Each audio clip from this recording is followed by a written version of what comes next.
Not too rambunctious, too shy, too talkative, too much chewing on things that aren't toys. They're all good reasons to look into dog training. Some dogs have especially meaningful roles at home. In those cases, training makes everyday life better for them and the humans in their lives. Pet behavior specialist Cathy Guinane returns. Good to see you, Cathy. Hi, Cathy. Hello, how are you Today? I'm like swaddling this sweet dog. This is Sugar. Sugar's about 2. She's a Chihuahua. She does not like the snow. She stuck her nose out the door, turned around, went right back in. I don't know a Chihuahua that does like the snow. And she's very tiny. She's very petite. She's small, and so we've got her in this towel because she really was shaking. She was cold. Yes. Well, Chihuahuas shaking all the time. They do naturally, but yeah, she was cold. Yeah, she was chilly. Based on her size and the things you do know about her, what kind of home would you recommend for her? Probably kids over 12. Just because she is so tiny and petite, if What are you someone looking at Cathy would for? fall on her, she could really get hurt. And she is little, so she gets underfoot a little bit. But she's a loving little dog. She's very mellow very for a Chihuahua. comfortable. Is this typical for her, or is she kind of tired and just not? No, I think this is as high energy as seems she to could be what she is so far. She's probably got a little more energy, and when she's a little more comfortable in a home, you'll see more of that. She's pretty laid back. But she was a stray, so we don't know a whole lot about her. So will she take much training? She can certainly have training, absolutely. Otherwise, they get a little bossy. No matter what their disposition is, There you whether they're go. calm, whether they're rambunctious. You are so right about Chihuahuas being They bossy. are. They're very bossy. Yeah, they want to rule the roost. They do, and they think they can. They have Big bark, big bark. They will. Big bark, little dog. So this training, it's just basically a regular training class that you have, right? We put these dogs into any training class that we have. People who, I mean, if you've got a dog that's got some kind of sort of a handicap or whatever, we will help you work with them through a regular class, and then we may work into private lessons and things like that. So if they've had an injury of some kind to where maybe all 4 legs aren't working as well, what are some of the other examples that you could give us? Dogs that are deaf, dogs that are blind. Those are big ones that we do get coming through, and we work with those dogs. Then we use their other senses. For instance, their sense of smell or their sense of hearing if it's there, their sight.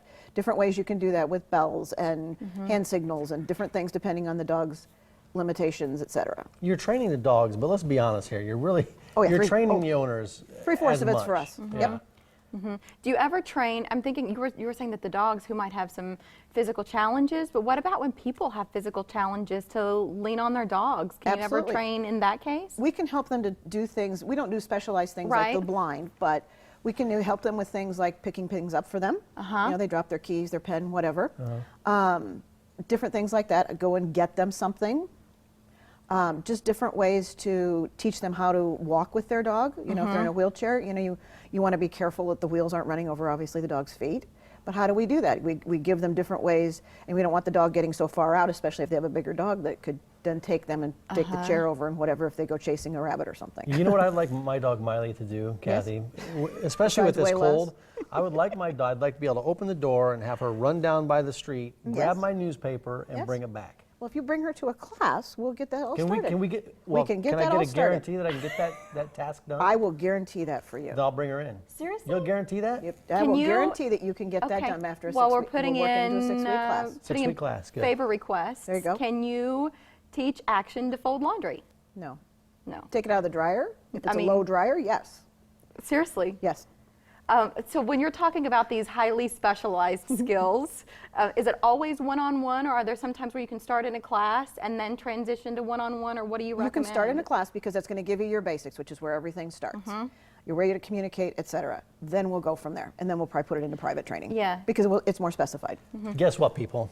Time to license your pet. Guess right? what, Mike? Mike, did you do that license yet? your pet? Not yet. I'm going to get on that though. Well, I've been late the last couple of years. Ask him in June. See if because the deadline is like March, middle of March. March 15th. Listen, This people, guy's always So what do late. you need to do to get licensed? You can go.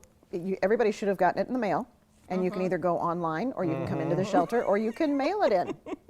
I write a good old-fashioned check and just There you mail go. it in. AnyHumaneSociety.org if you'd like to see a list of adoptable pets, including Sugar. No sugar. Sugar's looking for a home, Cathy. Yep. Something tells me she might find one today. She is. She's very sweet. Yeah, She it is won't be too awesome. long. Thank She you.